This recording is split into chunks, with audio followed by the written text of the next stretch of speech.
বিষয় যে আমি কোনো আগন্তুক নই। আহসান হাবিব, এই আহসান হাবিব জন্মগ্রহণ করেন 1917 সালে।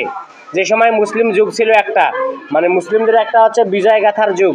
এই সময় এনাকে মুসলিম কবিও বলা হয়ে থাকে এবং মৃত্যুবরণ করেন 1985 সালে। এনার যদি আমরা কাব্যগ্রন্থের দিকে তাকাই বা কবিতার বইগুলোর দিকে তাকাই তাহলে আমরা বলতে পারি রাত্রি শেষ ছায়া হরেন, সারা দুপুর আশায় বস্তি, মেঘ বলে চৈত্রে যাব, এগুলো তারা হচ্ছে কবিতার বই। তো দেখো যে আমরা যে আজকে কবিতাটা পড়বো আমি কোনো আগন্তুক নই, এই কবিতাটা হয়েছিল তার একটা বিখ্যাত কাব্যগ্রন্থ দুই হাতে দুই আদিম পাথর কাব্য থেকে নেওয়া হয়েছিল।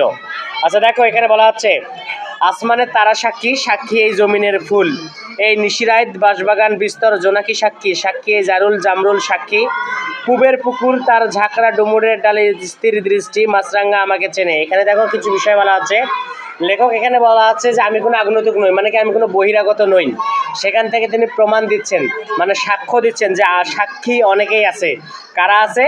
আসমানে যে তারাগুলো রয়েছে তারারাও সাক্ষী আছে, জমিনের যে ফুলগুলো রয়েছে, যতগুলো ফুল গাছ রয়েছে, ফুল রয়েছে, ফুল ফলাদি, নিশিরাইত বলো, বাঁশবাগান বলো, যে জোনাকি যে হচ্ছে রাতের আধারে যে হচ্ছে ছোটাছুটি করে, তারাও সাক্ষী, তারাও আমাকে চেনে।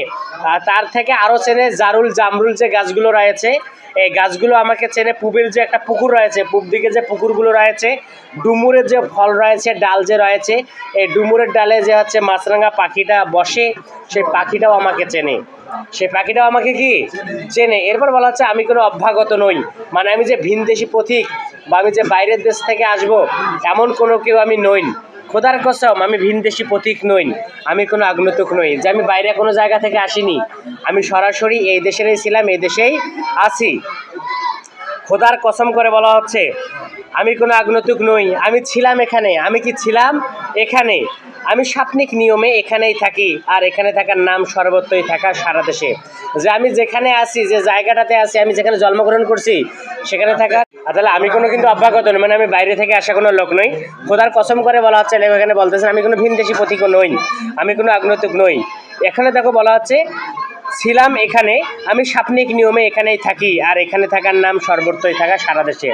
যে আমি যেখানে জন্মগ্রহণ করি না কেন, আমি যদি এই রংপুরে জন্মগ্রহণ করি, রংপুরে থাকা মানে আমি সারা বাংলাদেশেই তো আছি নাকি।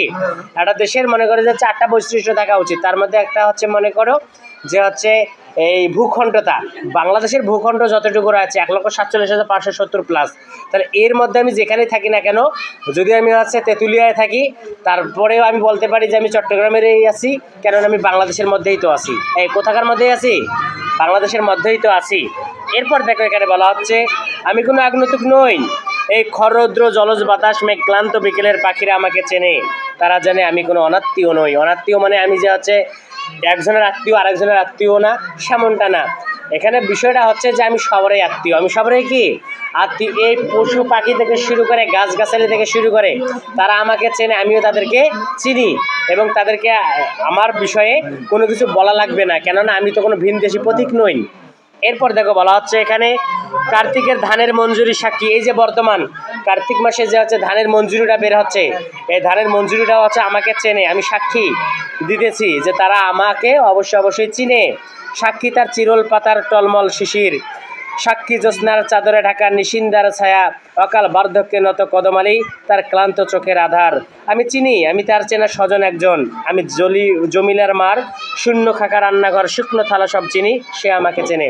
দেখো এতক্ষণ তো সে হচ্ছে পশু পাখি গাছগাছালি থেকে বন বৃক্ষ থেকে সবগুলো পরিচয় দিল, এখন মানুষ থেকে পরিচয় দিচ্ছে যে যদি তোমরা আমার কথা বিশ্বাস না করো, এই নিশিন্দার যে তারা ছায়া, এই যে শিশিরগুলো রয়েছে এবং হচ্ছে সেই বিষয়গুলো যদি তোমরা হচ্ছে প্রত্যাখ্যান করো, তাহলে হ্যাঁ আমি এখন ব্যক্তিদের সাক্ষী দিচ্ছি।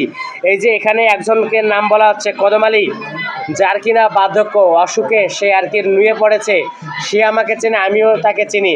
যদি এই লোকটাকেও তোমরা না চিনো, তাহলে জমিলার মায়ের কথা বলা হচ্ছে, তার যে হচ্ছে খা করা রান্নাঘর, সেই রান্নাঘরটাও আমি চিনি এবং আমাকে চেনে। অতএব আমাকে হচ্ছে ফেলে দেওয়ার মতো এখানে কোনো অবকাশ নেই। এরপর দেখো এখানে বলা হচ্ছে হাত রাখো বৈঠায় লাঙ্গলে, এই হাত রাখো কোথায়? বৈঠায় লাঙ্গলে।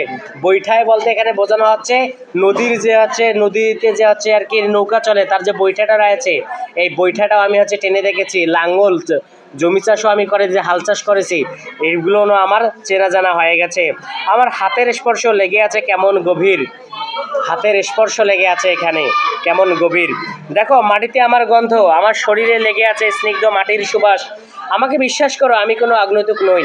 তারপরে বলা হচ্ছে আমাকে বিশ্বাস করেন আমি কোনো বাইরের দেশের লোক নই, আমি এই দেশেরই সন্তান, এই মাটিরই সন্তান। দুপাশে ধানের ক্ষেত, সরু পথ, সামনে ধুধু নদীর কিনার, আমার অস্তিত্বে গাথা আমি এই উহাও নদীর মুগ্ধ এক অবোধ বালক। এখানে দেখো বলা হচ্ছে যে সরু যে পথ রয়েছে, ধান খেতের মাঝে যে পথ থাকে না, আইল যেটাকে বলি আমরা, এই আইল দিয়ে যদি তোমরা যা আইলকে যদি প্রশ্ন করো তারাও দেখবা যে আমাকে চিনবে, কেননা আমার পায়ের চিহ্ন এই আইলের মধ্যেও রয়েছে, বর্তায়মান রয়েছে। তো এই বিষয়টা বলা হচ্ছে। তারপরে বলা হচ্ছে যে আমাকে যদি তোমরা প্রশ্ন শুধাও বা কোনো জিজ্ঞাসা করো, আমি একটা শুধু কথা বলবো, উধাও যে নদী রয়েছে, উধাও নদীর এক অবোধ বালক, যে কিছুই এখনো বোঝে না, সেই রকম বিষয়। এখানে দেখো মূলত বলা হচ্ছে 1971 সালের দিকের সময়কার আর কি ঘটনা, 69-এর গণঅভ্যুত্থানের সময়কার ঘটনা। যে সময় হচ্ছে দেশে একটা অরাজকতা বিরাজ করছিল, বাঙালিদেরকে হচ্ছে মনে করো যে হচ্ছে মারামারি হানাহানি করা হয়েছিল। জিন্নাও তো বলছিল যে আমি তো বাংলার মানুষকে চাই না, বাংলার মাটিকে চাই। সেই সময় থেকে এই কথা কবিতাটা রচনা করেছে আহসান হাবীব, যে আসলে মানুষ কীরকম হয় না হয় সেটা জানি না, কিন্তু আমরা কোনো ভিনদেশি প্রতীক নই। বাঙালি যারা আমরা রয়েছি, আমরা কোনো ভিনদেশি প্রতীক নই, আমরা এদেশের এই লোক, এদেশে আমাদের জন্ম, এদেশে আমাদের বসবাস। স্বপ্ন বিষয়ক বলো, যাই কিছু বলো, সবগুলো আমাদের মধ্যে আছে এই দেশকে নিয়েই। আমরা বাইরে যেতে চাই না, আমরা এদেশের সন্তান। এদেশে বাঁচতে চাই, হয়তো লড়াই করে বাঁচতে হবে, দরকার হলে লড়াই করব, কিন্তু এদেশেই আমরা থাকবো। এই বুঝতে পারছো কি? এই হচ্ছে কবিতাটার বিষয়।